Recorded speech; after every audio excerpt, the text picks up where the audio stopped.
Cancer का जो है डायग्नोसिस कैसे होगा। अब हम लोग जानेंगे कि कैंसर का डायग्नोसिस कैसे होगा, मतलब पहचान कैसे होगा।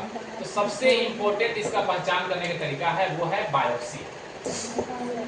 बायोप्सी एक मेडिकल में या सर्जरी में होने वाला प्रोसीजर है जिसके माध्यम से एक पतला सिरिंज या सुई के माध्यम से जो इफेक्टेड अंग है, मान लीजिए कि हमको किडनी कैंसर है, ठीक, हमको लगता है कि मेरा किडनी में कैंसर हो गया, अल्ट्रासाउंड किया गया, देखा गया कुछ गांठ बन गया है। वो गांठ नॉन कैंसरस भी हो सकता है लेकिन कैंसरस भी हो सकता है। जांच कैसे होगा? एक छोटी सी सुई हमारे पीठ की तरफ से घुसाई जाएगी, लंबी सुई। अल्ट्रासाउंड में देखते रहेंगे कहाँ सुई है कहाँ किडनी है, ठीक है, और उसको किडनी तक ले जाएंगे और वो सुई क्या करेगा, ऑटोमेटिक वहाँ से थोड़ा सा मांस काट लेगा और वो सुइया को लेके हम बाहर आ जाएंगे। पतला सा सुई घुसाएंगे, ये है शरीर, ठीक है, किडनी हमारे दोनों वर्टिब्रल कॉलम के बगल में होता है, हम इसको करवट करवा देंगे, ठीक है, और यहाँ पे टो लेंगे, ये पेट है और इसके अंदर में किडनी है। अब यहाँ पे हम एक नीडल को पंचर करेंगे, अंदर घुसाएंगे और घुसाने के बाद किडनी तक ले जाएंगे by the help of ultrasound. Ultrasound से देखते रहेंगे, ये अल्ट्रासाउंड प्रोब है, मशीन है, देख रहे हैं, हाँ किडनी दिख रहा है, नीडल भी दिख रहा है, थोड़ा सा और जाना चाहिए। अंदर जाएंगे, किडनी में से थोड़ा सा सेल और टिश्यू खींच के ले आएंगे और उसका एग्जामिन करेंगे। तो इस जांच को कहते हैं बायोप्सी, है ना। बहुत ज़्यादा पेनफुल नहीं होता है, बस एक नीडल सिरिंज पतला सा उस जगह पे घुसा करके वहाँ से निकाल लेते हैं। बाकी हमने बात की, बहुत तरह का ब्लड टेस्ट होता है। पेशेंट का ब्लड ले लेते हैं सिराओं से, भेन से ब्लड लेंगे और इसमें हम टेस्ट करेंगे CA-125, CA-19.9, AFP alpha fetoprotein जो लीवर का कैंसर के बारे में बताता है। ये सब कुछ टेस्ट है जो ब्लड से किया जा सकता है।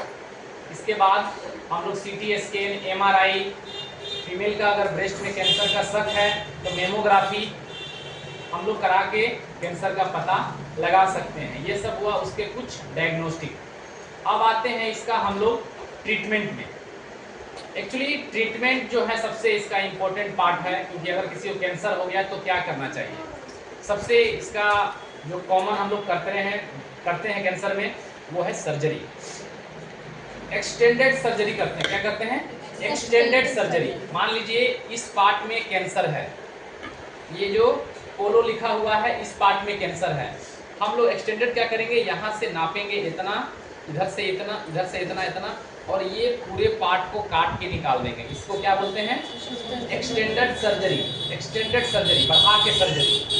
यहाँ दिक्कत था, इसी को काट सकते थे, लेकिन हम आपको क्या बताएं कि कैंसर के सेल बागी सेल होते हैं जिनके कारण की नुकसान हुआ, वो अपने अगल बगल वालों को भी बागी कर चुके हैं, गंदा कर चुके हैं। तो हमें इस बीमारी से अगर छुटकारा पाना है तो उनके पूरे समाज को हटाना होगा। तो ये पूरा लंबा चौड़ा हम लोग काट के बाहर निकालते हैं। बाकी दूसरा है कीमोथेरेपी, मतलब कुछ कैंसर की मेडिसिन होती हैं जो कैंसर सेल को डिटेक्ट कर लेती हैं, जिसको हम लोग IV के माध्यम से, नस के माध्यम से छोड़ते हैं, जो कैंसर के सेल के पास जा करके इसको नष्ट करता है। हमने बताया कि हमारे बाल, नाखून सब सेल हैं। तो बाल एक ऐसा सेल है जो अनियंत्रित तरीके से बढ़ता है, डेली बढ़ता है ना बाल, हमने बाल छोटा करा देखिए बढ़ रहा है, इसी को बोलते हैं कैंसर। इससे नुकसान नहीं है, लेकिन आप एक से समझ लीजिए, ये भी कैंसर का ही नक्शे कदम पे चलता है, बढ़ता रहता है।